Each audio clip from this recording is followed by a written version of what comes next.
noite, meus irmãos. Nós estamos juntando ali os irmãos que estão em casa, essa reunião também.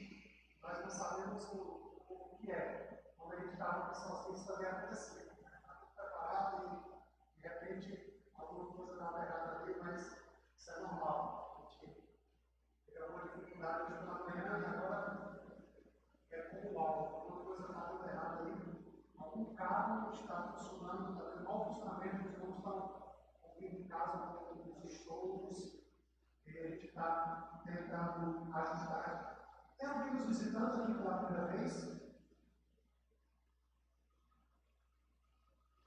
Ok, não há. Então, sejam todos bem-vindos. Se você está aqui pela primeira vez ou a segunda vez, é um prazer te receber aqui. Bom, vamos prosseguir com o nosso culto. Os irmãos aí de casa vão ter que ter um pouco de paciência, mas os irmãos estão trabalhando aqui.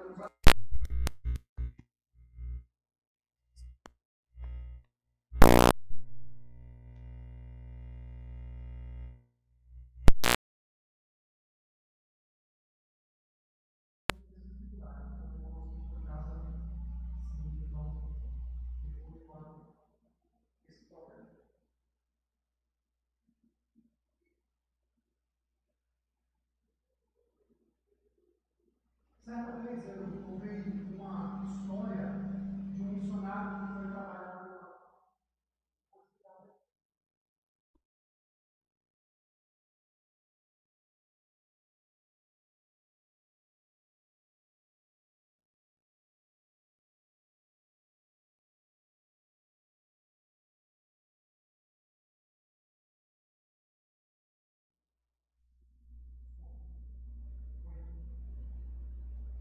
certa vez eu ouvi da história do missionário que foi trabalhar em uma tribo indígena e lá ele não teve muito sucesso. Ele não conseguiu aprender o dialeto que aqueles homens falavam. E depois de algum tempo, com as dificuldades com a língua, com as dificuldades outras, esse missionário teve que sair daquele campo. E logo em seguida veio um outro missionário. Esse tinha se preparado melhor, tinha aprendido a língua, tinha traduzido a Bíblia, e quando ele começa a falar sobre Jesus, um daqueles moradores disse: esse homem que você está falando, ele já morou aqui na nossa tribo, e levou o missionário até a casa do antigo missionário, disse: esse Jesus que você fala, ele morava aqui nessa casa, ele esteve entre nós. E o missionário ficou intrigado como que aquele homem conseguia enxergar o missionário que percebeu que ele era o próprio Jesus Cristo. Essa história ilustra bem como que o nosso testemunho pode transmitir quem de fato Jesus é. Como que o nosso testemunho pode falar às outras pessoas a respeito de Jesus Cristo. E eu queria falar com você nessa noite sobre andar com Deus. Quais são as implicações de nós andarmos com Deus? Qual é o tipo de vida que agrada a Deus? Como que nós podemos viver de maneira que transmita quem de fato nós somos, ou que de fato somos seguidores de Jesus Cristo? E como eu posso viver de uma maneira que agrade a Deus? É verdade que Deus está apenas preocupado com o meu coração? Será que eu não preciso mudar ou não preciso esboçar um estilo de vida que se assemelhe com Cristo? E eu quero então, baseado na vida de Enoque, um homem que a Bíblia fala um pouco dele, fala bem pouco dele, eu quero tirar algumas lições sobre o que é andar com Deus. O primeiro dos textos que eu quero considerar com você é Gênesis capítulo 5, versos 21 até o verso 24. Logo em seguida nós vamos considerar Hebreus capítulo 11, mas por hora venha comigo até Gênesis capítulo 5, versos do 21 até o verso 24. Gênesis capítulo 5, versos 21 até o verso 24. Gênesis 5, do 21 ao 24, diz assim: Enoque viveu 65 anos e gerou Matusalém. Andou com Deus, e depois que gerou a Matusalém, viveu 300 anos e teve filhos e filhas. Depois, todos os dias de Enoque foram 365 anos. Andou Enoque com Deus e já não era, porque Deus o tomara para si. Vamos orar? Baixe sua cabeça, feche seus olhos, nós vamos conversar com Deus. Senhor nosso Deus, o nosso Pai, nós te louvamos pela oportunidade que o Senhor nos dá de juntos, como igreja, aprendermos da palavra do Senhor. Obrigado porque juntos como igreja nós podemos desfrutar da comunhão uns com os outros e aprendermos sobre o Senhor. Nós pedimos que nessa noite o Senhor nos abençoe, que o Teu Espírito Santo esteja sobre nós, nos ensinando, nos guardando, nos livrando de todo mal. Ser conosco nesse momento, este é o nosso clamor, em nome de Jesus Cristo. Amém. Esse texto nos ensina sobre o andar com Deus. Enoque foi o homem que andou com Deus. Enoque é um personagem pouco citado na Bíblia. Mais ou menos 4 passagens falam sobre ele, e apenas 2 com uma maior significância. Em toda a Escritura, nós temos narrado 2 Enoques. Um deles era o filho de Caim, esse que veio a dar o nome de uma cidade, lá em Gênesis capítulo 4. Você regredindo um pouco aí, você pode ver sobre ele. Mas o Enoque que eu quero mencionar para você é este Enoque do texto aqui que nós consideramos. Ele era o filho de Jared e o pai de Matusalém, o homem mais longevo de toda a Bíblia, o homem que viveu mais. E é dele que nós tiramos o texto que nós queremos considerar essa noite, que é o homem que andou com Deus. Nós não temos muitas informações ou muitos detalhes sobre a vida de Enoque, mas a informação que nós temos a respeito dele é uma informação muito valiosa, de um homem que andou com Deus. Enoque não foi um homem que a Bíblia registra ter feito algum milagre, ele não exercia nenhum ofício em Israel, não era sacerdote, não era profeta. Diz a Bíblia apenas que ele andou com Deus. E esse relato da vida de Enoque é um relato muito significativo,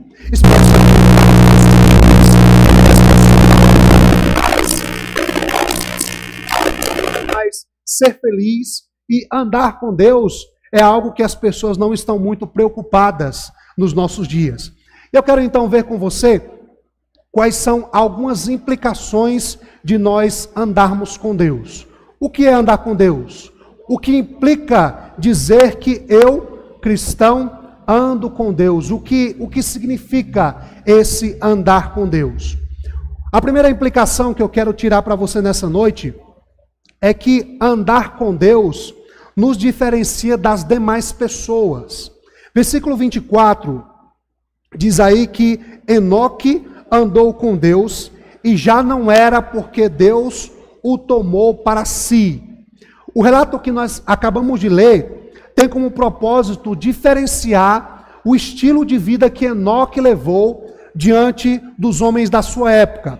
Se você começar a observar desde o começo do capítulo 5, nós temos uma sequência de vida, ou uma sequência de relatos da vida de homens que cumpriram o seu destino, ou cumpriram o seu papel. Eles tiveram uma origem, eles tiveram um gerador, logo em seguida eles tiveram filhos, logo depois é narrado quantos anos este homem viveu após gerar os seus filhos, e logo em seguida existe o relato da sua morte. Por exemplo, no verso 4, é dito que Adão foi criado por Deus, gerou Sete, gerou filhos e filhas, viveu tantos anos e logo depois ele morre, no versículo 4. Versículo 7 ou versículo 8, nós temos um relato de um homem que igualmente nasceu, teve filhos, viveu tantos anos, mas logo em seguida morreu. E isso vai acontecendo, versículo 7, versículo 11, versículo 14, versículo 17, versículo 20, mas quando chega no relato de Enoque, existe uma quebra dessa sequência de homens que morreram, pois Enoque não morreu. Se você observar bem, No capítulo 5, é o registro da genealogia desde Adão até Noé, pois é a história seguinte que vai ser narrado no livro de Gênesis. E numa sequência de homens que morreram, nós temos Enoque, um homem que viveu, andou com Deus e ele não morre. Existe uma quebra na sequência da narrativa. Logo em seguida, o escritor vai continuar falando de Matusalém, o homem que mais viveu na Bíblia, porém ele também morre. E a narrativa continua falando sobre as mortes dos homens que antecederam Enoque e dos homens que vieram depois de Enoque, todos eles tendo morrido, cumprindo o seu curso natural, mas Enoque foi um homem que viveu com Deus e por viver com Deus, ele não morre, ele é tomado por Deus. E esse relato, então, destaca que uma vida de quem anda com Deus é uma vida diferente dos demais homens. Nós não estamos dizendo que todos estes outros homens não eram tementes a Deus. Todos eles são de uma linhagem de homens tementes a Deus. Desde Adão, todos os aqui registrados, até mesmo Noé, foram homens de fé, foram homens obedientes a Deus. Mas Enoque, por ter andado com Deus, ele não foi um homem que morreu como os demais homens. Mesmo em meio a essa narrativa, existe uma quebra proposital para falar que pessoas que andam com Deus têm um destino diferente dos demais homens. Aqueles outros homens eram tementes a Deus, mas Enoque era alguém diferenciado em seu temor e em seu andar com Deus. Todos os homens que antecederam Enoque, todos os homens que vieram depois de Enoque, eles cumpriram a sua sentença daquilo que acontece com o homem pós-queda. Observe comigo Gênesis capítulo 2. Volte um pouco aí. Gênesis capítulo 2. Gênesis capítulo 2, versículos a partir do 15. Os irmãos conhecem muito bem a narrativa bíblica da queda do homem, que resulta em sua morte imediatamente espiritual e logo em seguida progressivamente a sua morte física. Observe comigo Gênesis 2, versos do 15 até o verso 17, que diz assim: Tomou, pois, o Senhor Deus ao homem e o colocou no jardim para cultivar e o guardar. E o Senhor Deus lhe deu esta ordem: de toda a árvore do jardim comerás livremente, mas da árvore do conhecimento do bem e do mal não comerás, porque no dia em que dela comeres, certamente morrerás. O que aconteceram a todos os homens antes de Enoque e depois de Enoque era apenas o curso natural do homem pós-queda, do homem decaído, do homem distante de Deus. Mas a ideia que reside no versículo 17 é que o homem, a partir do momento em que ele desobedecesse a Deus, morrendo, ele morreria. Nenhuma das versões em português trazem essa ideia, mas é a ideia que subjaz no versículo 17. Haveria uma morte imediata, mas também uma morte progressiva. Espiritualmente, no momento em que o homem come da árvore do conhecimento do bem e do mal, o homem morre eternamente, mas o homem passaria a morrer fisicamente também.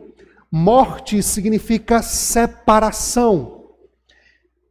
Quando morremos fisicamente, o nosso corpo se separa da nossa alma, ou a nossa parte física se separa da nossa parte espiritual. Quando nós falamos em morte espiritual, nós estamos falando da total separação entre Deus e o homem. E este é o significado da palavra morte.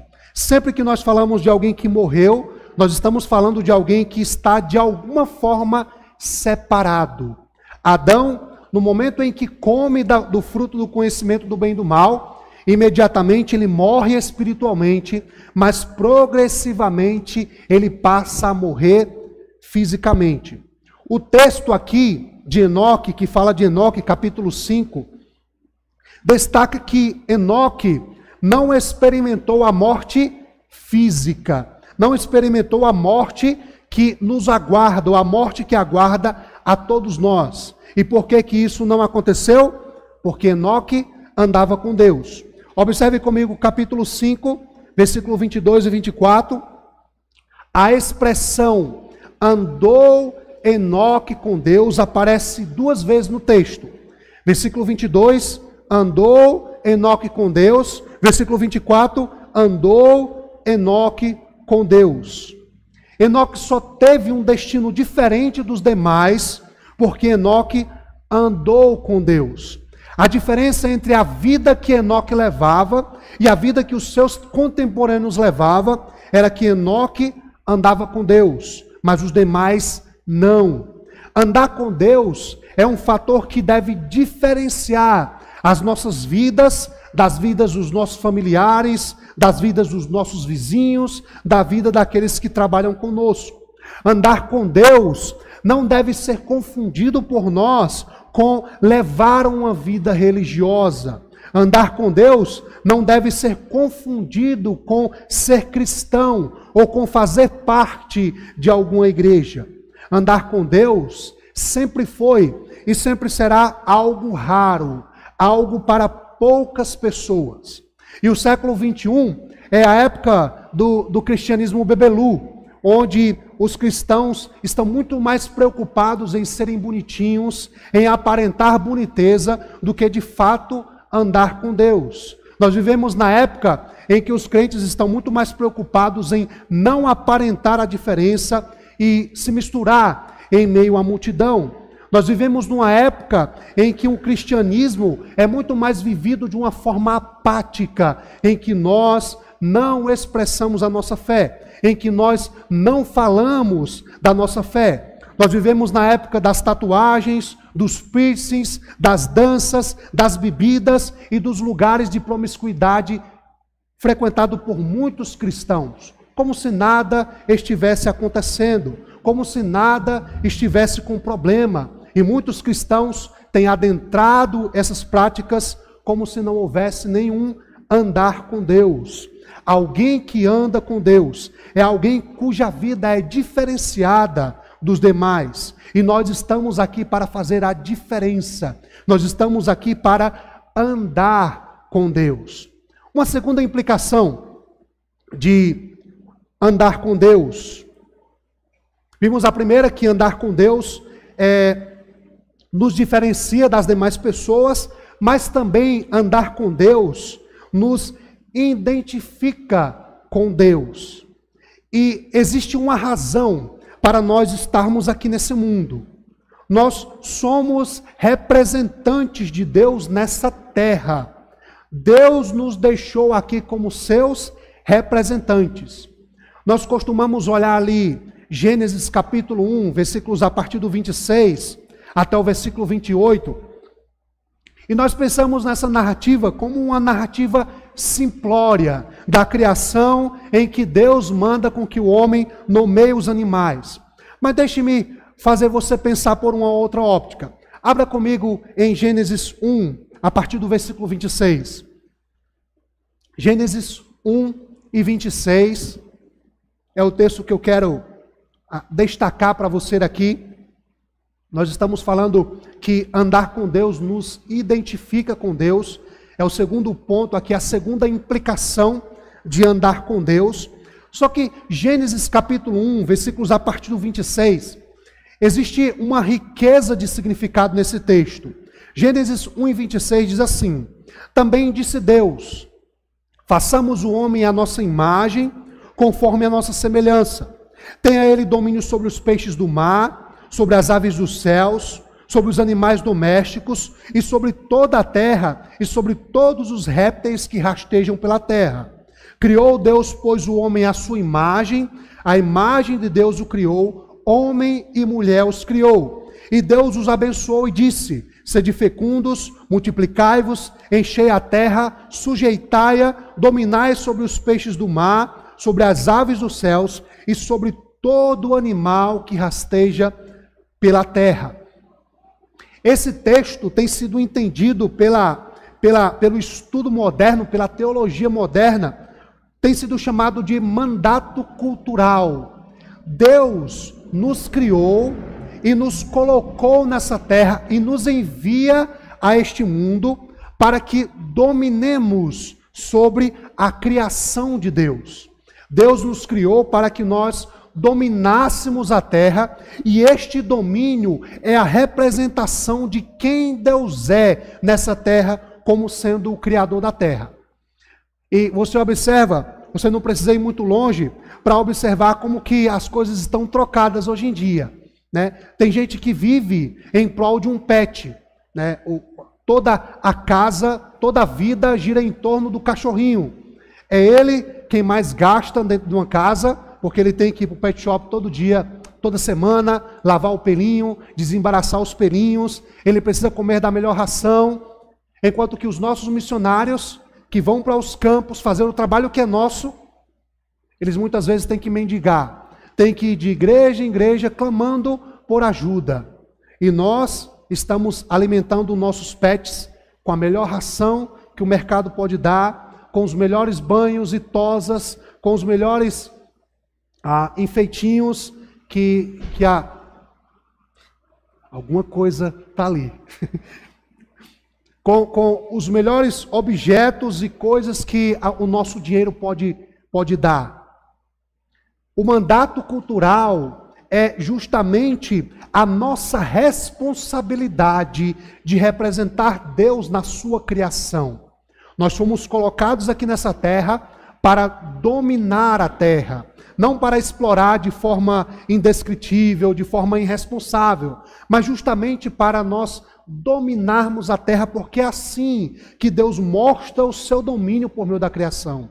É através de nos colocar nessa terra para mostrarmos quem Deus é.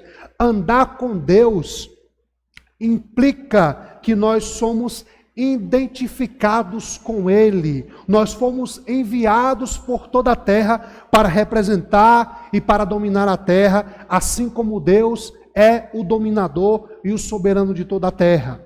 Nós precisamos ser representantes de quem Deus é. E por meio da criação, Deus nos faz andar com Ele e sermos identificados com quem Ele é.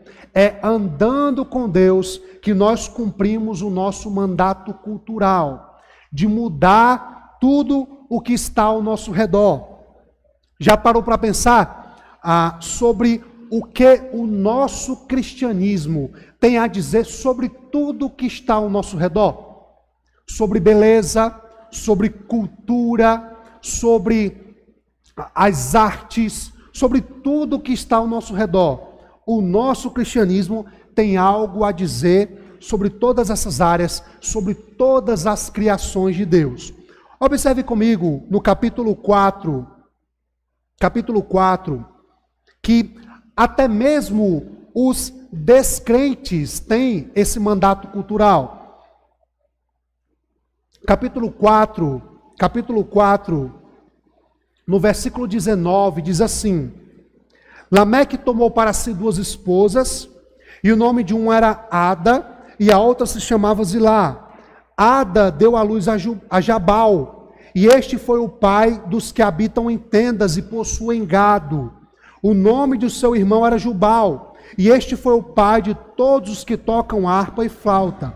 E Zila, por sua vez, deu à luz a Tubal-Caim, artífice de todo instrumento cortante, e bronze e ferro. E a irmã de Tubal-Caim foi Naamá.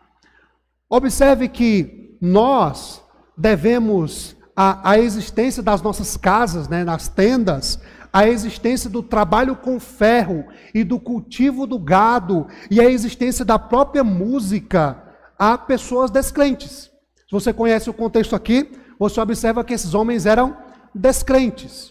Então, na próxima vez que você estiver aí fazendo churrasco, ouvindo música, saiba que você só faz isso graças a descrentes, graças à inteligência que Deus deu a descrentes para saber criar gado, saber inventar a casa e saber trabalhar com ferro, né? O nosso irmão Martiniano aí deve isso a um descrente que criou trabalhar com ferro. Deus nos deu esse mandato e nós só conseguimos se nós andarmos com Deus. E ao andarmos com Deus, nós somos identificados com Deus. Enoque foi esse homem que andou com Deus. E quando nós andamos com Deus, nós nos identificamos com Deus. Lembra da história que eu iniciei contando? Daquele missionário que, mesmo sem ter sucesso numa tribo indígena, foi confundido com Jesus, que foi pregado por um outro missionário, justamente porque, por andar com Deus, ele foi identificado com quem Deus era. Efésios capítulo 5, os irmãos não precisam abrir, mas Efésios capítulo 5, versículo 1 diz: sede, pois, imitadores de Deus como filhos amados. Alguém que anda com Deus tem a sua identidade atrelada a quem Deus é. Um esposo que anda com Deus não pode ser o mesmo esposo que antes não andava com Deus. Um filho que anda com Deus não pode ser o mesmo filho que não andava com Deus. As pessoas perceberão a diferença logo de cara de quem anda com Deus e de quem não anda com Deus. Paulo, escrevendo aos Romanos, ele já tinha dito, em Romanos capítulo 6, versículo 4, ele diz o seguinte, Romanos 6 e 4, fomos, pois, sepultados com ele na morte pelo batismo, para que, como Cristo foi ressuscitado dentre os mortos, pela glória do Pai, assim também andemos nós em novidade de vida. Andar em novidade de vida. Andar com Deus é nos identificar com Deus. Enoque andou com Deus e ele foi identificado com quem Deus era. Mas em terceiro lugar, existe uma terceira implicação de nós andarmos com Deus. Aí sim eu quero que você venha para o segundo texto que nós vamos considerar, que é Hebreus capítulo 11. Abra comigo, Hebreus capítulo 11. Nós lemos esse texto durante a liturgia. Hebreus capítulo 11. Nós vamos ler apenas o verso 5. Hebreus 11, 5, nós já lemos todo o contexto. Mas, Hebreus capítulo 11, versículo 5. E a terceira implicação de andarmos com Deus é que andar com Deus é viver por meio da fé. Hebreus capítulo 11, versículo 5 diz assim: pela fé, Enoque foi trasladado para não ver a morte. Não foi achado porque Deus o trasladara. Foi, pois antes da sua trasladação, obteve testemunho de haver agradado a Deus. A terceira implicação de andarmos com Deus é que andar com Deus é viver por meio da fé. Nós estamos naquele texto que é chamado de a galeria dos heróis da fé. É lendo Hebreus capítulo 11 que nós temos no versículo 1 a definição do que é fé. Lembra qual é a definição? Um bom versículo para você decorar. Hebreus capítulo 11, versículo 1. Essa é a definição do que é fé. O que é fé? É a certeza de coisas que se esperam e a convicção de fatos que se não veem. Esta é a definição do que é fé. Nós temos aqui o significado do que era fé. E nós temos os exemplos de quem andou por meio da fé. E Enoque foi um destes homens. Andar com Deus é viver pela fé ou viver por meio da fé. Não é confiando nas coisas que podem ser vistas, mas é confiando naquilo que é invisível. A fé, portanto, pode ser definida como sendo a fé pode ser definida como estar seguro do que esperamos e certos do que não vemos. Fé é estar seguro do que esperamos e certos daquilo que nós não vemos. Alguém que precisa ver para crer não é fé. A Bíblia diferencia crença de fé. Fé é aquilo que está baseado no invisível. Crer é aquilo que está baseado em que você vê, naquilo que você toca. E esta é o tipo de vida que Deus espera que nós levemos. É uma vida pautada pela fé. Não uma vida que carece constantemente de evidências, que carece constantemente que Deus esteja mostrando quem de fato Ele é. Uma vida que precisa de razões ou que precisa de provas, não é uma fé verdadeira. Uma vida pautada em provas seria uma vida guiada apenas pela razão. E Deus quer que caminhemos por meio da fé. Observe que o autor aqui expressa na carta aos Hebreus que a fé de Enoque, ela era tão forte para com Deus que ele não experimentou a morte. Deus o trasladou, isto é, Deus o arrebatou, transportou o seu corpo até o céu por conta da sua fé. Lá em Gênesis capítulo 5, não é dito sobre a fé de Enoque, é dito apenas que ele andou com Deus. Mas quando nós chegamos em Hebreus capítulo 11, nós vemos que o andar de Enoque era equivalente ao ter fé de Hebreus capítulo 11. Deus elogia a fé de Enoque. E no verso seguinte, no verso 6, nós temos aquela célebre frase que sem fé é impossível agradar a Deus. Sem fé é impossível agradarmos a Deus. Em Romanos 14, 23, Paulo já havia dito que tudo o que não vem da fé, ou tudo que não provém da fé, é pecado. Tudo o que é feito com falta de fé, segundo o que Paulo escreve aos Romanos, capítulo 14, versículo 23, tudo o que não é feito por meio da fé, ou através da fé, chega a ser pecado. E sem fé é impossível agradar a Deus. Observe comigo o trocadilho.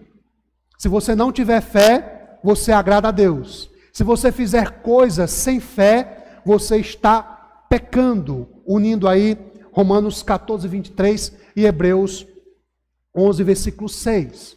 Sem fé, você não agrada a Deus. E fazendo as coisas sem ter fé, você está pecando. Por isso que não existe meio termo.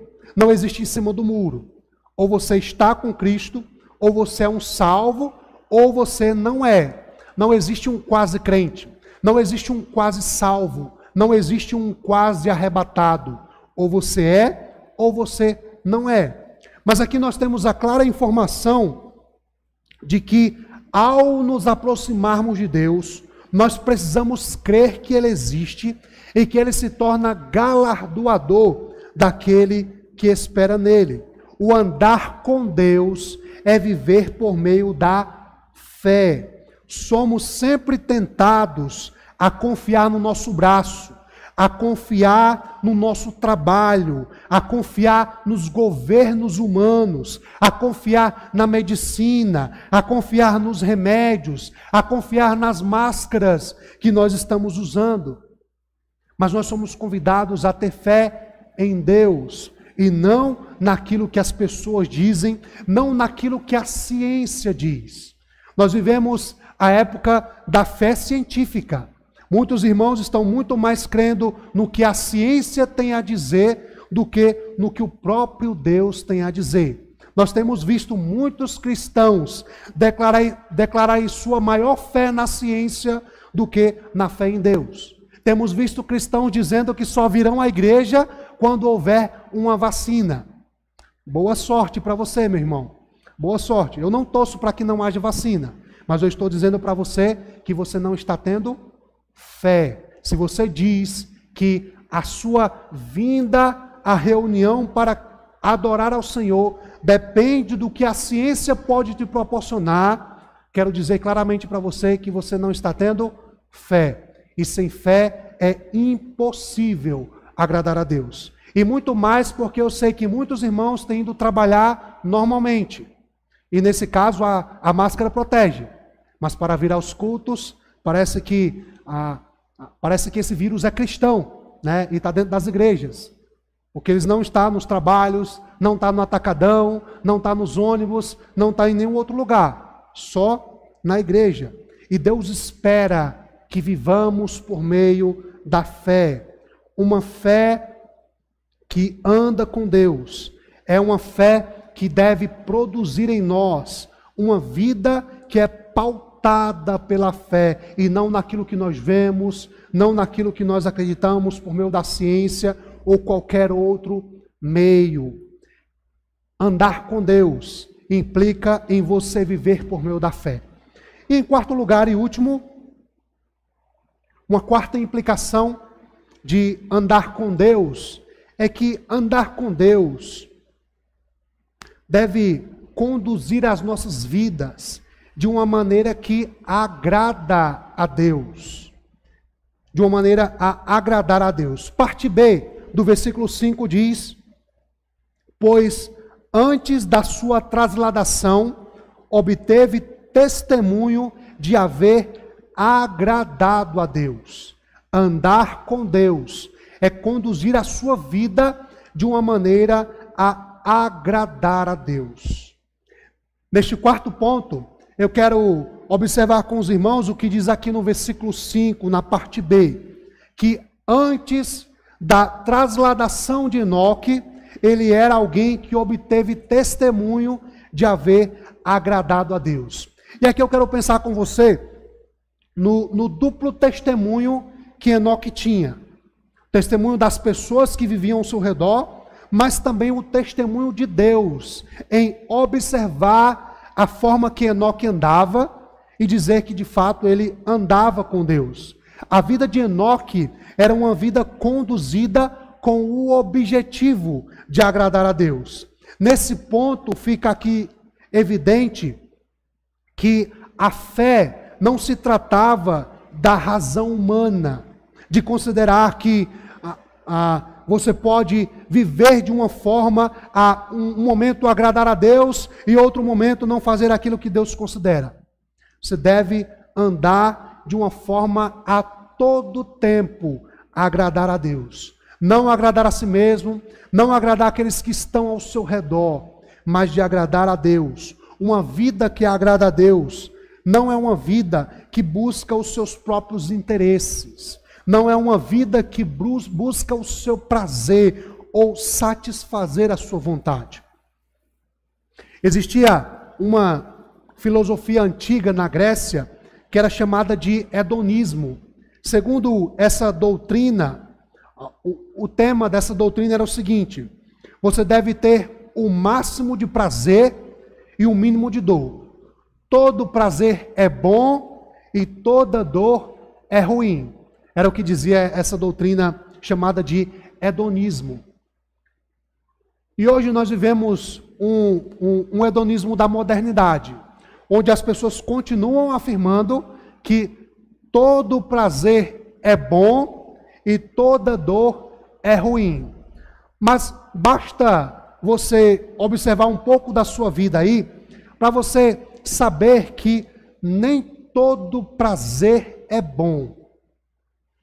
Observe, por exemplo, o prazer desfrutado por um viciado em drogas. Não tem como negar que ele não tem prazer em utilizar as suas drogas. Mas aquele prazer é um prazer escravizador. É um prazer que não permite com que aquela pessoa viva de uma forma livre. Da mesma forma, nem toda dor é ruim. Imagine a dor de uma cirurgia, ou a dor de um pós-operatório, né? Hoje em dia a gente tem anestesia e tudo mais, mas imagine a dor de um pós-operatório, em que um mal é extraído de você, e sem essa extração, o mal se espalharia pelo seu corpo e tudo mais. Nem toda dor é ruim. Quem já leu os escritos do pastor John Piper deve saber da expressão que ele talvez, eu acho que foi ele que inventou, chamado de hedonismo cristão, que ele diz o seguinte, que o cristão deve viver de forma a agradar tão somente a Deus. Tudo aquilo que o cristão faz deve visar o agradar a Deus, não agradar a nós. Por isso que John Piper chama de hedonismo cristão. É você viver de tal forma a tudo que você fazer ser com o objetivo de agradar a Deus, de encontrar prazer em agradar a Deus. Nós podemos exemplificar da seguinte forma. Muitas pessoas buscam as suas profissões, os seus prazeres, os seus objetivos, sempre visando encontrar um conforto, uma alegria, um prazer. Para o cristão, tudo que ele faz na sua profissão, nas suas horas de folga, em seu prazer e até mesmo naquilo que ele encontra para o seu próprio prazer, tudo isso deve ter como objetivo agradar a Deus. É por isso que os nossos namoros não são para o nosso prazer. É por isso que os nossos casamentos não são para o nosso prazer. É por isso que as nossas invenções, os nossos trabalhos não são para o nosso prazer, mas são para o prazer e a glória de Deus. Tudo que eu faço deve ter como objetivo a glória de Deus. Se eu faço qualquer coisa objetivando a minha glória ou o meu prazer, isolado de quem Deus é, logo eu não estou andando corretamente. Eu preciso, em todos os meus prazeres, encontrar um prazer que agrada a Deus. É por isso que quando, por exemplo, você vai assistir um filme, e aí você pensa que o filme é para você relaxar, e ali você, depois de um dia cansativo de trabalho, depois de várias horas dedicadas ao estudo, e aí você diz, eu vou assistir um filme para relaxar. Você não deve assistir um filme para relaxar. Você deve assistir um filme para glorificar a Deus. E como é que eu faço isso, pastor? É assistindo um filme evangélico? Não. É assistindo um filme de maneira a glorificar a Deus. Se aquele filme, de alguma forma, desonra o seu Deus, transmite a você conceitos, valores distintos, valores que não são valores de Deus, logo você não deve dar ibope a esse tipo de coisa. Logo você não deve fazer aquilo. Tudo o que nós fazemos deve visar a glória de Deus. E antes que você pense que fazer tudo para a glória de Deus seja você largar tudo o que você está fazendo, ir para um seminário, se tornar um missionário, um pastor. Não, você pode fazer tudo para a glória de Deus no que você faz, naquilo que você faz nas suas atividades diárias. Conta-se que certa vez um cidadão chegou para João Calvino e perguntou para ele como que ele poderia viver para a glória de Deus. Ele era um sapateiro e havia o conceito daquela época, herdado pelo catolicismo romano, que só vivia para Deus aquele que abandonava a sua vida comum e se dedicava ao sacerdócio. E João Calvino acreditava que não. Os reformadores, na verdade, acreditavam que não. Que você podia viver a sua vida comum, ou seja, você pode viver a sua vida comum e mesmo assim viver uma vida que agrade a Deus. E aí o sapateiro chega para João Calvino e pergunta, como que eu posso viver para Deus? E aí Calvino disse, entre na sua oficina, faça o melhor sapato que a sua profissão possa produzir. E fazendo assim, você estará servindo a Deus. Fazendo assim, você estará prestando um serviço a Deus. Porque quando um homem criado à imagem e semelhança de Deus calçar o melhor sapato que um homem cristão pode produzir, esse sapato, com esse homem usando, mesmo não sendo um homem crente, estará sendo para a glória de Deus. Conta-se que os puritanos, era assim que os cristãos eram conhecidos na Inglaterra, era possível você identificar uma cadeira que era fabricada por um puritano, quando você sentava na cadeira e passava a mão debaixo da cadeira. E aí, certa vez alguém perguntou para um marceneiro puritano, por que vocês dão o mesmo polimento embaixo da cadeira, o mesmo polimento que se dá no assento, se ninguém vai ver embaixo da cadeira? E aí os puritanos respondiam, Deus vai ver. Se você comprasse qualquer cadeira de qualquer homem, qualquer mesa de qualquer marceneiro, ao passar a mão embaixo, você viria aquele acabamento ruim, ninguém ia estar vendo. Mas quando o puritano fabricava uma cadeira, quando o puritano fabricava uma mesa, o mesmo acabamento estava em toda a peça, porque eles acreditavam que tudo o que se fazia poderia ser feito para a glória de Deus, poderia ser feita de maneira a agradar a Deus. Enoque foi esse homem que andou de tal forma que a sua vida era uma vida que agradava a Deus. Era uma vida que dava glória a Deus em tudo que ele fazia. E agora, muito mais do que nunca, nós precisamos fazer esta diferença de pessoas que andam com Deus. A nossa maior preocupação nessa vida deveria ser se nós de fato temos andado com Deus, temos de fato agradado a Deus. O que as pessoas ao nosso redor podem dizer sobre o nosso testemunho? Nós temos andado com Deus ou não temos andado com Deus? As pessoas que olham para as nossas vidas podem enxergar pessoas que foram salvas, regeneradas, lavadas no sangue de Cristo, ou verão apenas pessoas que vão com a multidão, que estão aí como se nada estivesse acontecendo, como meros cristãos que abraçaram uma nova ética e que não vivem como de fato Cristo andou? Ou será que você é como aquele missionário que mesmo vivendo ali sem muito sucesso numa tribo indígena, os homens poderiam enxergar nele um homem que era o próprio Jesus? Como que as pessoas podem olhar para a tua vida? Você tem andado com Deus? Andar com Deus é ser diferente dos demais. Andar com Deus é ser identificado com Deus. Andar com Deus é viver por meio da fé. E andar com Deus é ter uma vida que agrade a Deus. Que Deus te abençoe, que Deus nos abençoe, em nome de Jesus Cristo. Vou passar a palavra para os irmãos que estarão cantando mais um cântico e dando prosseguimento ao culto.